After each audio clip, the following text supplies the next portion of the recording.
तो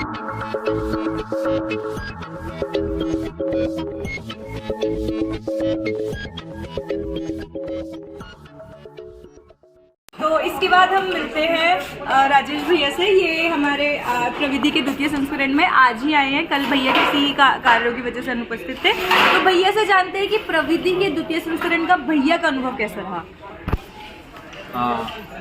सबसे पहले तो मैं श्री वेंकटेश्वर कॉलेज के जो डेप्सॉक है विमर्श, उसका सबसे पहले धन्यवाद कहूँगा कि उन्होंने मुझे इस इवेंट में बुलाया। और मैं पहले इवेंट में सिर्फ एक मैच जज कर पाया था, मुझे उस बात का दुख था, लेकिन आज मैं आ पाया, उस बात की मुझे खुशी है। और सबसे बड़ी बधाई के बाद तो ये डेप्सॉक है जो इन्होंने 7 महीने में वापस इस इवेंट को करवा लिया। लोगों को 1 साल लग जाते हैं, इवेंट डिसकंटिन्यू हो जाते हैं, लेकिन आप लोगों ने सिर्फ ये नहीं करवाया, मुझे लगता है इससे पहले एक टन को डिबेट भी करवा लिया था।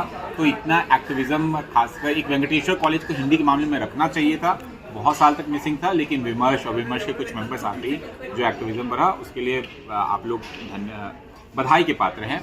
और मुझे इवेंट में बहुत मज़ा आ रहा है, विषय बहुत अच्छे हैं, विषय ऐसे हैं जिस पे हम लोग हर दिन बात करते हैं, मन में सोचते हैं, लेकिन आज उस विषय पे सुनने को भी मिल रहा है। तो विषय बहुत अच्छा है, खाना बहुत अच्छा है, तो हमारे लिए इवेंट भी बहुत अच्छा है। तो भैया जैसे कि आपने भी बताया कि पिछले संस्करण में आपने सिर्फ एक ही मैच चेंज किया था, तो पिछले संस्करण में और इस संस्करण में आपको क्या बदलाव देखने को मिला, क्या बुराई या क्या अच्छाई?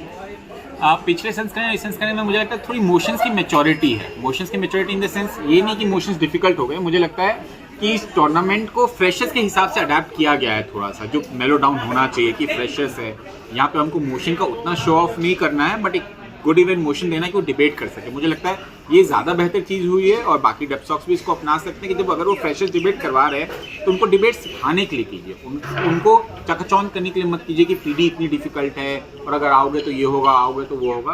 तो ऐसे में क्या होता है, जो जीत जाता है उसके अंदर बहुत ईगो भी आ सकता है। तो मुझे लगता है उस मामले में जो पीडी हो रही है वो बहुत अच्छी पीडी है। हाँ, तो भैया आपका, जैसे हम सभी जानते हैं कि भैया अधिनिर्णायक की भूमिका निभा रहे हैं प्रविधि के द्वितीय संस्करण में, तो हम आपसे ये जानना चाहते हैं कि अधिनिर्णायक के रूप में आपका अनुभव कैसा रहा? अधिनिर्णायक के रूप में एक फ्रेशर डिबेट बहुत चैलेंजिंग डिबेट होता है, क्योंकि पहली बात यह है कि अगर आप बहुत समय से अधिनिर्णय कर रहे हैं तो आपको क्वालिटी डिबेट सुनने की आदत हो जाती है। अब फ्रेशर्स की गलती नहीं है कि वो उस क्वालिटी की डिबेट नहीं कर सकते, क्योंकि बाय डिफॉल्ट वो फ्रेशर्स है।